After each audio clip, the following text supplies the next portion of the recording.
गुरुजी मेरी बेटी है जो शुद्धि अशुद्धि का ख्याल नहीं रखती, हम कुछ सिखाते हैं तो हम ही को सिखाने लगती हैं, समझा दीजिए थोड़ा।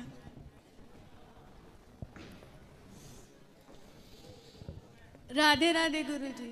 बताओ राधे राधे, आपकी माँ आपको क्या सिखाती हैं, फिर आप उन्हें क्या सिखा देती हैं? गुरुजी मेरा बचपन से ये रहा है कि मेरा पेट ठीक नहीं रहता है, तो शौचालय हमको 2 बार करीबन जाना रहता है। तो हम एक छात्र हैं, तो कॉलेज जाते हैं, स्कूल जाते हैं, तो अब कितनी बार कहाँ कहाँ नहाएंगे, उसके बाद कॉलेज जाते हैं। घर के बाहर नहीं नहाना है, पर घर में यदि हैं और आप गए हैं तो आप अर्ध स्नान कर लीजिए, क्या दिक्कत है? घर में गुरुजी हमारी एक अलग घर नहीं है, 3-4 परिवार एक साथ रहते हैं हमारे पटीदार लोग, तो वहाँ पे बाथरूम स्वच्छ नहीं रहता है, तो हम लोग अपने रसोई घर में नहाते हैं। तो रसोई घर में तो एक ही बार नहाते हैं सुबह, तो बार बार नहीं नहा सकते, तो मम्मी उसमें भी चिल्लाती हैं। कॉलेज जाते हैं तो फिर उसमें बोलती हैं कि बाथरूम जाके पैर हाथ नहीं धुलते, अब वहाँ पे सुविधा रहेगा उस हिसाब से तब तो कर पाएंगे। मेरा सपना रहा है कि हम किसी पुरुष पर निर्भर नहीं रहना चाहते हैं। सही है, सही। हम आत्मनिर्भर बनना चाहते हैं, और तो हम पढ़ना चाहते हैं अच्छे से मन लगा के, लेकिन ये हमको स्वच्छता में ढकेल रही हैं, तो मेरा मन डाइवर्ट हो जाएगा। कोई बात नहीं, आप पढ़ लो, फिर अपने बाद में जब पढ़ लिख जाओ तब फिर फॉलो करना। हाँ गुरुजी वही बोलते हैं कि पढ़ लिख लें पहले फिर तो आप करेंगे। लोगों का सेपरेट घर नहीं है? नहीं अभी सेपरेट नहीं है। तो घर बनाओ, पहले सेपरेट घर बनाओ। तो गुरुजी वही करना है ना, पापा वही ट्राई कर रहे हैं। पापा नहीं, पिताजी। पिताजी ट्राई कर रहे हैं। पिताजी को बोलो कि ट्राई करें जल्दी, और घर तो होना चाहिए। भगवान से हमारी प्रार्थना है, भारत में, दुनिया में, भारत में नहीं पूरी दुनिया में, भगवान सबका घर तो होना चाहिए, खुद का घर तो होना चाहिए। गुरुजी बाकी सुख हो ना हो, घर तो हो। क्यों जी, सही है। एक और प्रश्न है, क्या शादी करना जरूरी है? हम अकेले अपना जीवन व्यापन नहीं कर सकते कान्हा जी को अपना पति मानकर? नहीं, कर तो सकते हैं, लेकिन फिर भी संसार गुरुजी में हम अभी तक इतने बड़ी उम्र में, 17 साल की उम्र है मेरी, जितने भी पति पत्नी को देखा है हमेशा बहस करते हैं, झगड़ा करते हैं, किसी न किसी बात पे एक दूसरे को टोकी टाका। अरे बेटा, वो झगड़ा नहीं है, वो झगड़ा नहीं होता, वो उनका प्यार होता है। गुरुजी कुछ जगह प्यार है, लेकिन कुछ जगह तो सीरियस झगड़े हो जाते हैं। अरे वो आप लोगों को दिखाने के लिए, अंदर से बहुत प्यार होता, बाहर से वो झगड़ा कर लेते हैं। पति पत्नी के बीच में जो पड़े लवरा। गुरुजी कुछ जगह देखे हैं जहाँ पे पति खुद को डोमिनेट कर लेता है पत्नी के ऊपर, बहुत ज्यादा। कम केस हैं ऐसे, बाकी अधिकांश जहाँ पति पत्नी में आपने जो हंसी मजाक नहीं सुनते, पत्नी को पति बोलता रहता, अरे तुम तो बहुत काली हो, तुम्हारे जैसे तो हमें बहुत मिल जाती। ये सब जो तंस कसना है, ये पति का मजाक होता है पत्नी के लिए। तो ये मजाक होते हैं। अब उस मजाक को आप लोग सुनते हैं तो आप लोगों को सीरियस लगना, अरे बात तो सही है, ये लोग बहुत दुखी हैं। आपको बाहर से ऐसा लगेगा ये बहुत दुखी है, जबकि वो अंदर से बहुत खुश होते हैं, है ना। पति जो पत्नी रिश्तेदार होते हैं, और जो मतलब मेरा कहना ऐसा है कि एक साथी पाएंगे शादी करके, और 100 हाथी फ्री में मिलेंगे, उनको निभाना पड़ेगा जिंदगी भर। तो हम जो रिश्तेदार लोग रहते हैं, जो मुफ्त में मिल जाते हैं, कोई कुछ कहेगा, जैसे सास नहीं गुरुजी, ससुर फ्री में मिल गई। सास भी ठीक है, बाकी सब लोग ठीक है। जो और बुआ दादी लोग होती हैं, बुआ सास, हाँ, अरे बुआ सास 2-4 दिन के लिए आएगी, फिर अपने घर जाएगी, वहीं थोड़ी रहेगी। वो भी है गुरुजी, बट मेरा मानना है कि हम अपने कान्हा जी के साथ रहना चाहते हैं। अच्छा, आपको बुआ सास नहीं चाहिए मतलब? तो आपको ढूंढ देंगे ना ऐसा जो बुआ। अपने फैमिली के साथ रहना चाहते हैं सारी जिंदगी। मेरे भैया, भाई, अभी तो भैया है, कल को भौजाई आएगी तो वही आपका हाथ पकड़ के बाहर करेगी, चल। फिर भैया बोलता है रखेंगे तुम। भैया सब बोलते हैं सही, भौजाई आने दो, भैया तो फिर ठीक हो जाएंगे तब। इसलिए तो हम एनजीओ भी चलाना चाहते हैं गरीब बच्चों के लिए, तो कान्हा जी के लिए ही हम अपना जीवन समर्पित करना चाहते हैं। शादी कर लो, फिर पति के साथ एनजीओ चलाना का पति रोकेगा? पता नहीं कैसा पति। हो सकता बहुत अच्छा मिले, निगेटिव ही क्यों सोचना, पॉजिटिव भी तो सोच लो, हो सकता बहुत अच्छा मिल जाए, हम निगेटिव ही क्यों सोचें। कान्हा जी के लिए नहीं समर्पित कर सकते तो जी? कान्हा के लिए तो शादी के बाद भी समर्पण हो सकता है। क्या गृहस्थी में रह के क्या आपके माँ बाप समर्पित नहीं है कान्हा जी के लिए? वो गृहस्थ में रह के समर्पित नहीं है क्या? आपके माँ बाप की क्या दिक्कत है बताओ? कोई दिक्कत है? बढ़िया रहते हैं लोग। ये समर्पण है या नहीं प्रभु के चरणों में? तो गृहस्थी में रहकर भी समर्पित हुआ जा सकता है, इसमें क्या दिक्कत है? इसलिए विवाह करना भी पढ़ाई लिखाई करो, सेल्फ डिपेंड होना अच्छी बात है, पर बेटा गृहस्थी जरूरी है। चलो आज तो भाई है, आज माँ है, पिता है, कल को ये बूढ़े होंगे, पत्नी आएंगी, आपके भाई की भौजाई आएगी।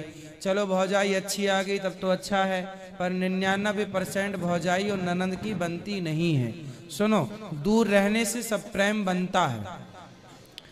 कोई भी संसार की ननंद भौजाई यदि साथ में है तो तू मैं होगी 99.99%।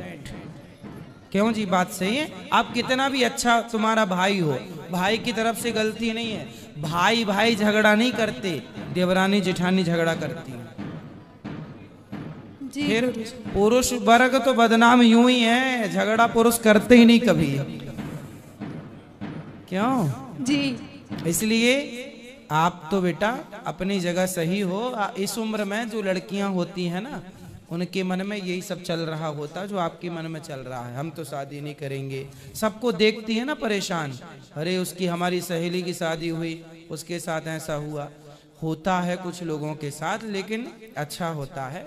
99% लोग अच्छे हैं, 1-2% 5% आप देख लो। गुरुजी एक आखिरी प्रश्न है कि मेरी शादी के लिए एक आदर्श उम्र क्या है? अब सरकार ने तो फिक्स कर दी 21 साल, लेकिन 21 साल तक पढ़ाई करते करते बीत जाएगा, तो फिर सुनो, शादी के बाद भी तो पढ़ा जा सकता है ना बेटा? नहीं गुरुजी, जहाँ तक मैंने देखा है रोक दिया जाता है। कौन रोक देता है? मेरी पत्नी है, मेरी पत्नी आज मेरे शादी के 13 वर्ष हो गए, आज भी मेरी पत्नी पढ़ रही है, अभी PhD की तैयारी चल रही है उसकी। गुरुजी लेकिन 13 साल बाद भी मैं पढ़ा रहा हूँ।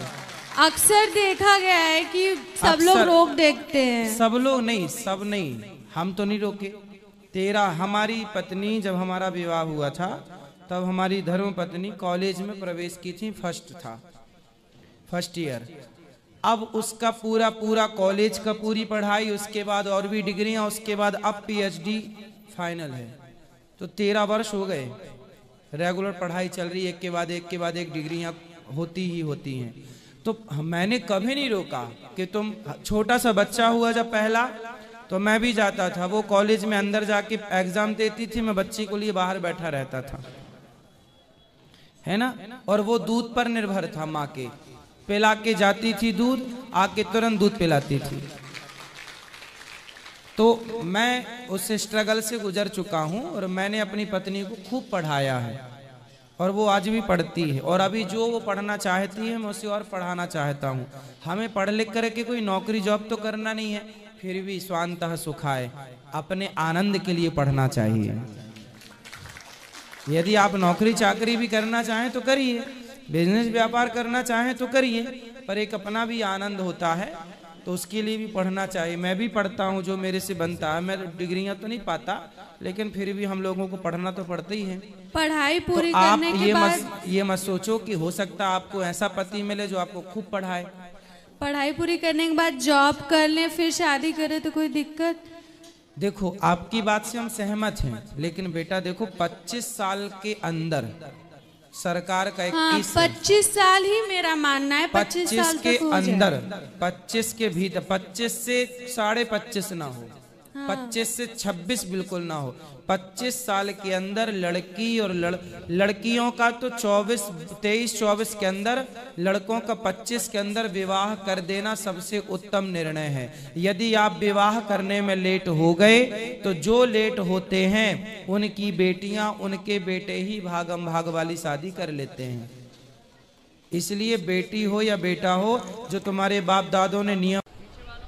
राधे राधे गुरुजी, मेरा क्वेश्चन ये है कि मैं ना 3 महीने पहले मुंबई गई थी, तो वहाँ पर है ना एक आंटी थी, तो मैं सुबह है ना रोज आपके भजन सुनती थी 2-3 घंटे। और उसके बाद मैं 2-2:30 बजे से कथा सुनती थी। फिर रात को ना सोते टाइम रोज़ आपके भजन सुनते सुनते सो जाती थी। तो आंटी ना मुझे रोज़ नोटिस करती थी, वो बोलती थी कि तू इतनी क्यों सुनती है, मतलब है ना वो डाउट करते थे कि तू भगवान के इसमें इतना क्यों करती है। तो मैंने उनसे पूछा कि क्या प्रॉब्लम है भगवान की पूजा पाठ करने से, भजन सुनने से। तो उन्होंने बोला कि जो तेरी उम्र की जो भी लड़कियां रहती वो इतनी पूजा पाठ कुछ करती नहीं है, और अगर तू पूजा ये वजह करेगी मीराबाई जैसे फिर तू तर्क करने लग जाएगी। तो मैंने उनसे पूछा कि तर्क क्या होता है। तो उन्होंने बोला कि तेरे बारे में भगवान के बारे में कोई भी तुझे कुछ बोलता है तो तू सुनती नहीं है। तो उनको मैंने बोला सुनने में क्या बुराई, सुनने में क्या है। तो उन्होंने बोला कि इसी को तर्क बोलते। तो मेरा क्वेश्चन यही है कि तर्क किसको बोलते हैं? तर्क किसको बोलते हैं? जैसे हमने कहा कि ईश्वर है सब जगह, हाँ। तो आपने तुरंत तर्क कर दिया कि सब जगह है तो दिखता क्यों नहीं है, ये तर्क है। तो गुरुजी मैंने तो ये तर्क होता है। हाँ, लेकिन मैंने उनको ऐसा तो कुछ नहीं बोला, मैं तो भगवान पर विश्वास करती हूँ। कोई बात नहीं, मूर्खों के चक्कर में पड़ो ही मत। पेड़ को सुनो, जब पौधे आप लगाते हैं ना, तो उनमें पानी डालते हैं, पर उनको बकरी से बचाना पड़ता है। ऐसी सत्संग का पौधा आपने लगा तो लिया है, सत्संग का पानी भी डाल रही हो, पर ये पड़ोसन रूपी बकरियों से जरा बचा के रखना, नहीं तो सत्संग का भक्ति का पौधा चर जाएंगे ये लोग। ये पड़ोसन रूपी बकरी। कथा और भजन बहुत ज्यादा अच्छा लगता है, और आप है ना कथा में जो हर चीज को छोटी से छोटी चीजों को एक्सप्लेन कर बताते हो ना, वो मुझे बहुत अच्छा लगता है। आज मैं ना इंदौर से पहली बार आई हूँ यहाँ पर वृंदावन। आज आपकी कथा सुनकर है ना बहुत ज़्यादा अच्छा लगा है। खुश रहिए, कथा सुनते रहिए, औरों को भी प्रेरित करिए। हाँ, मेरी ना आपसे एक विनती है कि मैं आपको अपना भाई मान सकती हूँ? बिल्कुल, भाई ही हैं हम आपके। Thank you. राधे राधे गुरुजी। खुश रहिए।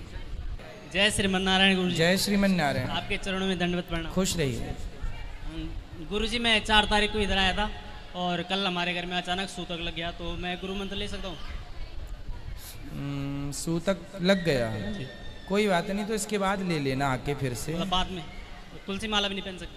नहीं, माला वाला पहन सकते हैं, पर मंत्र बाद में ले लेना। अभी श्रीमन नारायण का जाप करना, जब तक श्रीमन नारायण। और गुरुजी, श्रवण कुमार ने कौन सा पाप किया था कि जो उसे ऐसी मृत्यु मिली कि वो आखिरी टाइम पे अपने माता पिता को पानी भी न पिला सका? पाप कुछ नहीं किया था, वो तो मृत्यु थी उस समय उनकी, तो मृत्यु थी। हर मृत्यु को पाप से नहीं जोड़ना चाहिए कि पाप थे तो मृत्यु हो गई। मृत्यु तो होनी है सबकी। लेकिन गुरुजी, कुछ लोग इस पे उल्टा तर्क करते हैं कि श्रवण कुमार अच्छा था तो उसके साथ बुरा हुआ, अच्छा कुछ नहीं होता, ऐसे कुछ लोग बोलते हैं। लोग तो देखो कुछ भी बोलते हैं, तो हर बोले हुए पे भी तो गौर नहीं करना चाहिए। कुत्ते बहुत भौंकते हैं, तो आप कुत्तों के संग कब तक लड़ेंगे? क्यों भौंकता है तू? भौंकते रहेंगे, इसलिए हर बात को नोट नहीं करना चाहिए। मेरे परिवार की तरफ से आपको राधे राधे। खुश रहिए।